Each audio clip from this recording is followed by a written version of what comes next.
गाड़ी आने के समय से बहुत पहले ही महेंद्र स्टेशन पर जा पहुंचा था। गाड़ी के पहुंचने का ठीक समय मालूम न हो, ये बात नहीं कही जा सकती। जिस छोटे शहर में वह आया हुआ था, वहां से जल्दी भागने के लिए वह उत्सुक उठा था कि जानबूझकर भी अज्ञात मन से शायद किसी अबोध बालक की तरह वह समझा था कि उसके जल्दी स्टेशन पर पहुंचने से संभवतः गाड़ी भी नियत समय से पहले ही आ जाएगी। होलडाल में बंधे हुए बिस्तरे और चमड़े के एक पुराने सूटकेस को प्लेटफार्म के एक कोने पर रखवाकर वह चिंतित तथा अस्थिर सा अन्यमनस्क भाव से टहलते हुए टिकट घर की खिड़की के खुलने का इंतजार करने लगा। महेंद्र की आयु 32-33 वर्ष के लगभग होगी। उसके कद की ऊंचाई 5.5 फीट से कम नहीं मालूम होती थी। उसके शरीर का गठन देखने से उसे दुबला तो नहीं कहा जा सकता, तथापि मोटा वह नाम का भी न था। रंग उसका गेहुआ था, कपोल कुछ चौड़ा, भौहें कुछ मोटी किंतु तनी हुई, आंखें छोटी पर लंबी, काली मूछें घनी पर पतली और दोनों सिरों पर कुछ ऊपर को उठी थीं। वह खद्दर का एक लंबा कुर्ता और खद्दर की धोती पहने था। सर पर टोपी नहीं थी। पांवों में घड़ियाल के चमड़े के बने हुए चप्पल थे। उसके व्यक्तित्व में आकर्षण अवश्य था, पर वह आकर्षण सब समय सब व्यक्तियों की दृष्टि को अपनी ओर नहीं खींचता था। सूरज बहुत पहले डूब चुका था और शुक्ल पक्ष का अपूर्ण गोलाकार चंद्रमा अपने किरण जाल से दिगंत को स्निग्धालोक छटा से विभासित करने लगा था। स्टेशन पर अधिक भीड़ न थी। प्लेटफार्म पर टहलते टहलते पूर्व की ओर कदम निकल जाने पर ऐसा मालूम होने लगता था कि चांदनी दीर्घ विस्तृत समतल भूमि पर अलस क्लांति की तरह पड़ी हुई है। छिल्ली झनकार का एकांतिक मर्मर स्वर इस अलसता की वेदना को निर्मम भाव से जगा रहा था, जिससे महेंद्र के हृदय की सुप्त व्याकुलता तिलमिला उठती थी। सिग्नल डाउन हो गया था। टिकट घर खुल गया था।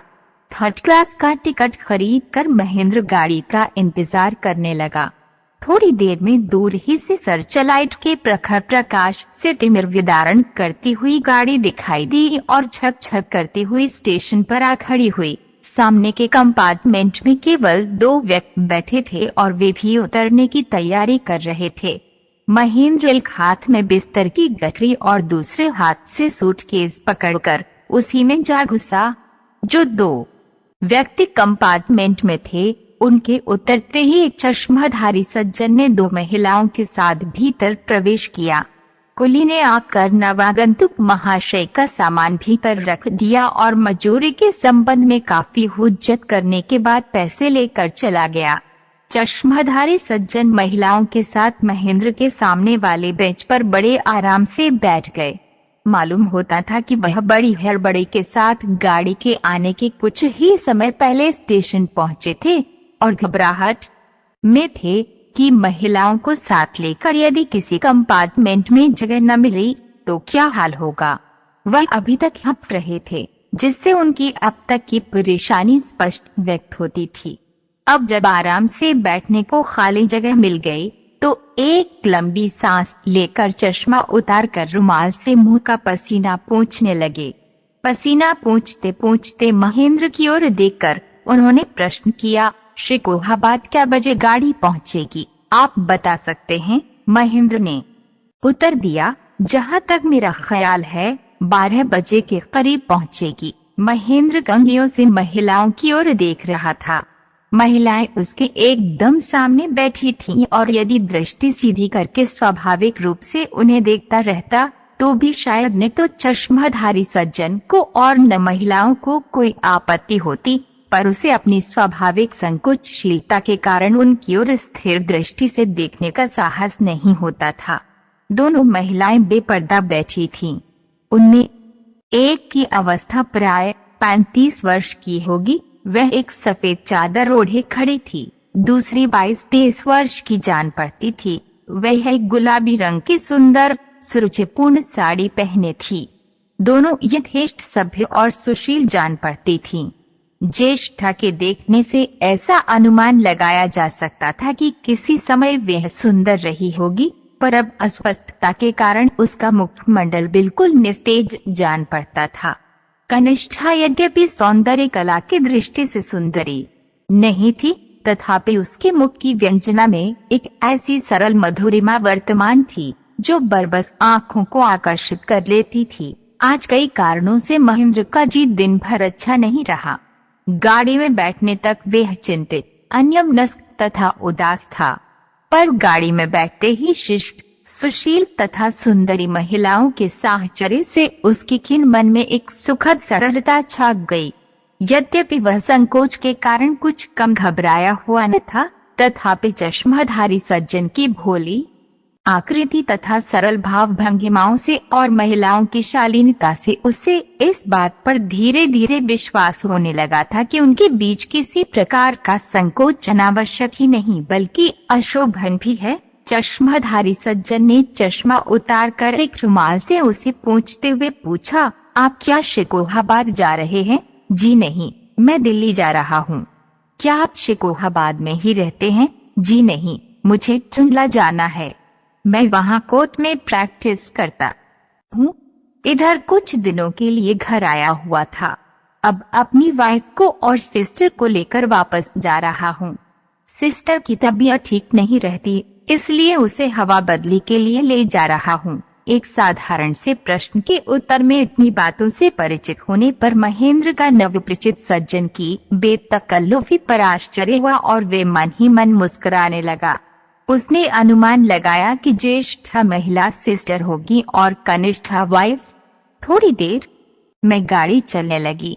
कोई दूसरा यात्री उस डिब्बे में न आया। चश्माधारी महाशय गाड़ी चलने की कुछ देर बाद उड़ने लगे।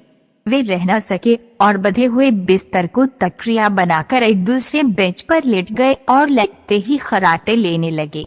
न जाने क्यों महेंद्र के मन में यह विश्वास जम गया कि इन नवपरिचित महाशय का जीवन बड़ा सुखी है। उनकी बेतकल्लुफी तथा उनके मुख का आत्म संतोषपूर्ण भाव देखकर उनके मन में ये विश्वास जमने लगा था, और जब उसने उन्हें निश्चिंत सोते हुए तथा खर्राटे भरते देखा तो उसकी ये धारणा दृढ़ हो गई। ज्येष्ठा महिला ने भी थोड़ी देर में ऊँघना शुरू कर दिया।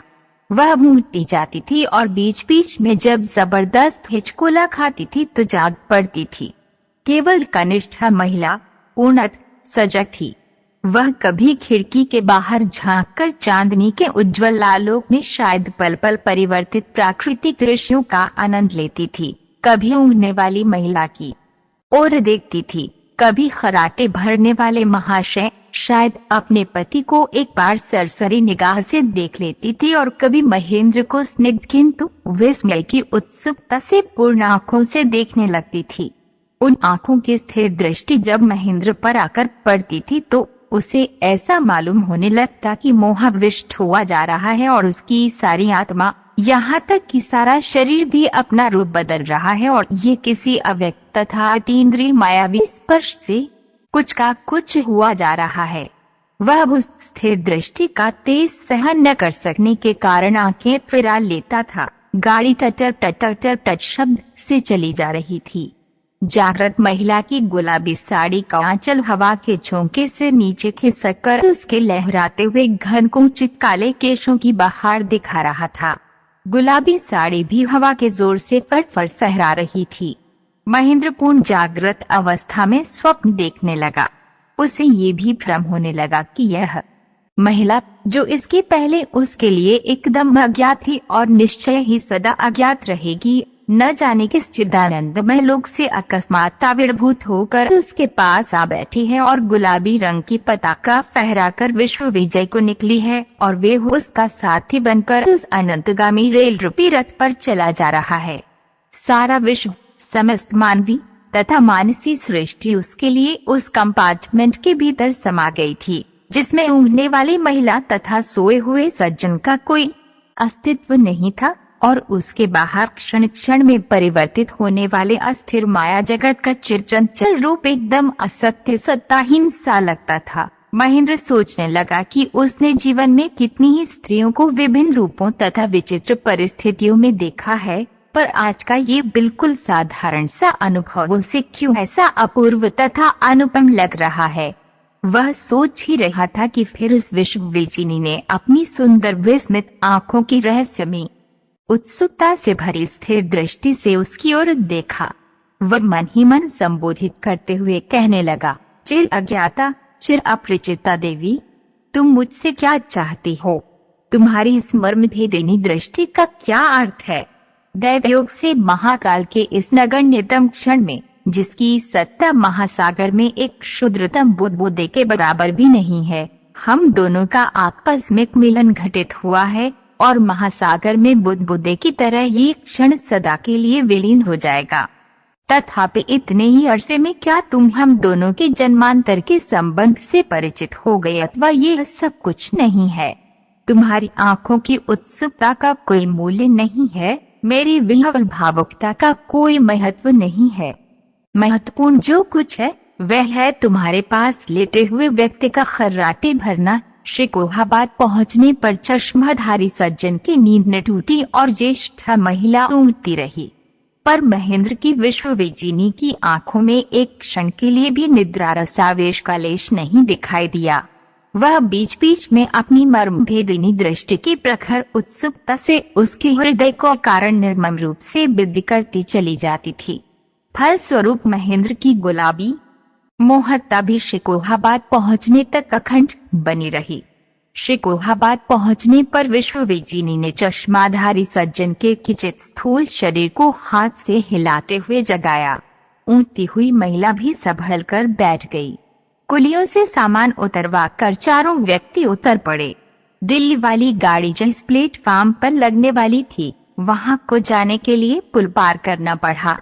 पुल पार करके वे लोग जिस प्लेटफार्म पर आए, वहां कहीं एक भी बत्ती जली हुई नहीं थी, पर चूंकि सर्वत्र निर्मल चांदनी छिटक रही थी, इसलिए बत्ती की कोई आवश्यकता न जान पड़ी।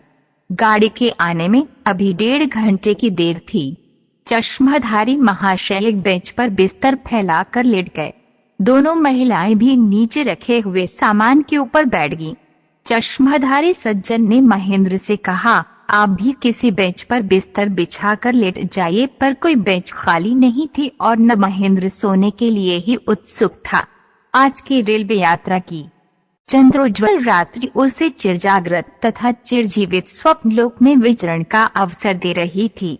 वह प्लेटफार्म पर टहलते हुए अपने अंतर्मन में नवोद्घाटित जीवन वैचित्र्य की चहल पहल देखकर विस्मित हो रहा था। उसे ऐसा अनुभव हो रहा था कि वह जीवन की मधुरिमा से आज प्रथम बार परिचित हो रहा था। रेलवे लाइन के उस पार दिगंत विस्तृत ज्योत्सना राशि अपने आवेश में स्वयं पुलकित हो रही थी और सामने काफी दूर पर 2 रक्तरंजित गोलाकार प्रकाश चिन्ह आकाश दीप की तरह मानो आनंदोज्वल रंगीन जीवन का मार्ग उसके लिए इंगित कर रहे थे। रेलगाड़ी में होकर वे अनेक बार आया था और गया था, और कितनी ही बार उसे रात के समय स्टेशनों पर गाड़ी के इंतजार में ठहरना पड़ा था, पर आज की इंद्रजालिक उल्लासपूर्ण अनुभूति उसके लिए एकदम नई थी। इस बार इंद्रजाल के उद्घाटन का श्रेय जिसको था, वह मायाविनी इस समय टीन की छत के नीचे की छाया में बैठी हुई थी और अंधकार में उसकी आंखों के जादू का चलना बंद हो गया था। पर वहां पर मात्र उसका अस्तित्व ही महेंद्र की आत्मा में मायालोक की मोहकता का सृजन करने के लिए पर्याप्त है। वह टहलते टहलते न मालूम किन निरुद्देश्य स्वप्नों की माया के फेर में पड़ा हुआ था कि अचानक चश्माधारी महाशय ने बेंच पर से पुकारते हुए कहा, अरे जनाब, कब तक टहलिएगा? अगर लेटना नहीं चाहते तो यहाँ पर बैठ तो जाइए। नींद तो अब आवेगी नहीं, इसलिए गाड़ी के आने तक अब शप ही रहे। महाशय जी पहले ही काफी सो चुके थे, इसलिए अब नींद नहीं आ रही थी। महेंद्र मुस्कुराता हुआ उनके पास अपने सूटकेस के ऊपर बैठ गया। महाशय जी ने कहा, आप दिल्ली में कहीं मुलाजिम हैं? जी नहीं। तब आप क्या करते हैं? आप खद्दर पहने हैं? क्या आप राजनीतिज्ञ हैं? पहले था, अब नहीं के बराबर हूँ। वे कैसे? इस प्रश्न के उत्तर में महेंद्र ने परम क्लांति का भाव दिखाते हुए कहा, अरे साहब, सुन के क्या कीजिएगा? व्यर्थ में आपके संस्कारों को आघात पहुंचेगा। इस चर्चा को हटाइए और किसी अच्छे विषय की चर्चा चलाइए। स्वभावत चश्माधारी का कौतूहल बढ़ा। उन्होंने आग्रह के साथ कहा, फिर भी जरा सुने तो सही। आखिर कौन सी ऐसी बात हो गई? महेंद्र की सुप्त स्मृतियां तिलमिला उठी थीं। कमियों से उसने देखा, प्राय अंधकार में बैठी हुई मायाविनी महिला का ध्यान उसी की ओर था। पल में उसके मानसिक चक्षुओं के आगे उसके सारे विगत जीवन के व्यर्थता के दुखद संस्मरणों की झांकी चित्रपट पर क्रम से परिवर्तित होने वाले चित्रों की तरह भासमान होने लगी। भाव के आवेश में आकर उसने कहा, अच्छा तो सुनिए।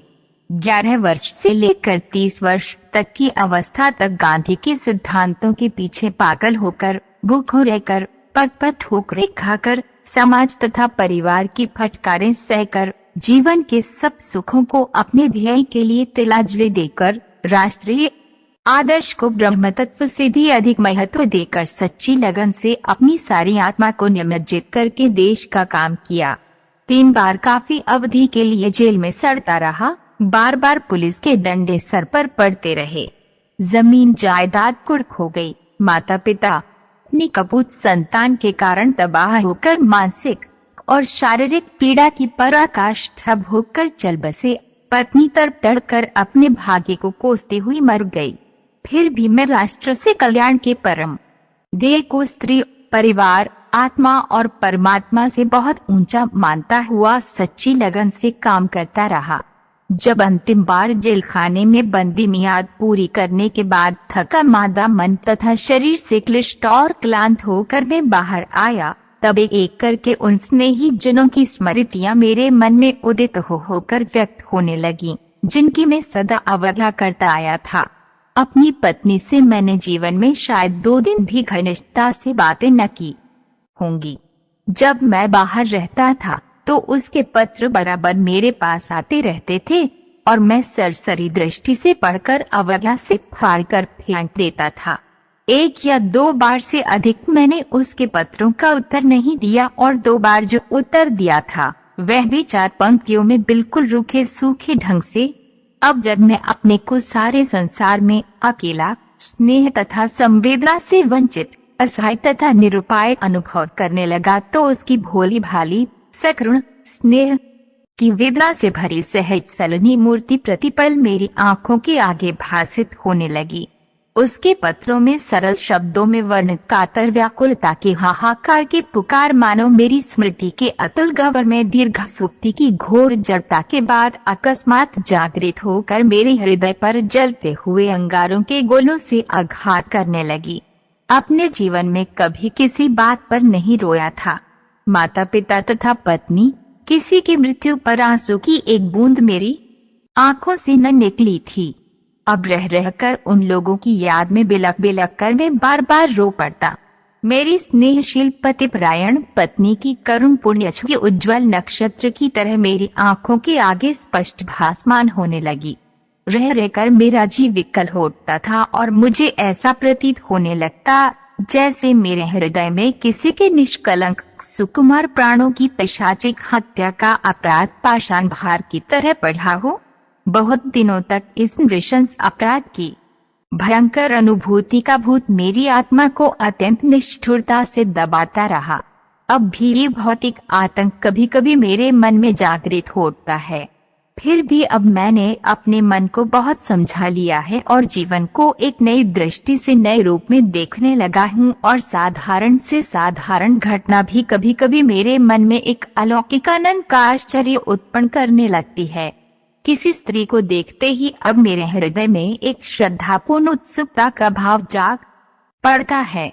ऐसा मालूम होने लगता है जैसे अपने जीवन में पहले स्त्री को देखा भी न हो। अब पहली बार इस आनंददायी रहस्यमयी जाति के अस्तित्व का अनुभव मुझे हुआ हो। महेंद्र का लंबा लेक्चर समाप्त होते ही चश्माधारी सज्जन हा करके ठठाकर हंसते हुए बोले, आप भी बड़े मजे के आदमी हैं।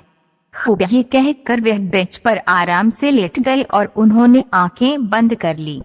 थोड़ी देर बाद वह जोरों से खराटे लेने लगे।